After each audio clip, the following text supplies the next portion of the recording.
Study Abroad Edu Expo 2025. Get up to 50% scholarships. Join us on 27th April. Register now. The Next Education Consultancy, trusted partner for visa success. Boat services are to be introduced covering several areas through inland and marine waterways, aimed at providing an alternative method of passenger transport and supporting Sri Lanka's tourism industry. Boat services are expected to be introduced along coastal routes from Puttalam to Colombo Fort, from Colombo Fort to Galle, and from Galle to Mathura. Meanwhile, inland waterways including the Hamilton Canal, Beira Lake, Devanaya and the River Madhu have been identified as suitable for tourism-oriented boat services. Accordingly, government is expected to conduct a feasibility study, after which the transport service will be implemented as a public-private partnership based on the results of the study.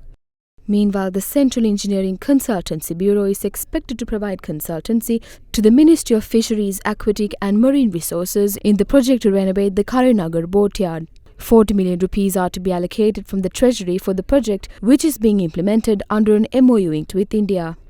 In the meantime, the draft bill on the establishment of a gaming regulatory authority aimed at monitoring activity related to offshore gambling on ships and gambling activity at the port city Colombo, as well as online gambling, is to be published in the Government Gazette and subsequently be presented to Parliament for approval. The drafting of the bill was initially approved on the 24th of February this year and also received clearance from the Attorney General.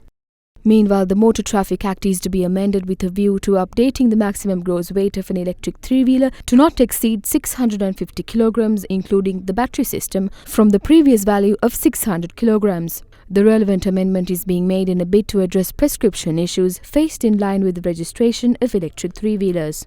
In the meantime, the Anti-Corruption Assets and Liabilities Statements Orders 2025, formulated in accordance with the provisions of the Anti-Corruption Act No. 9 of 2023, are expected to be presented to Parliament for approval.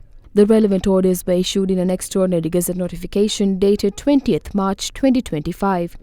Meanwhile, a special committee on economic development tasked with supervising policy discussions on economic development is to be appointed by the Cabinet Committee on Economic Management.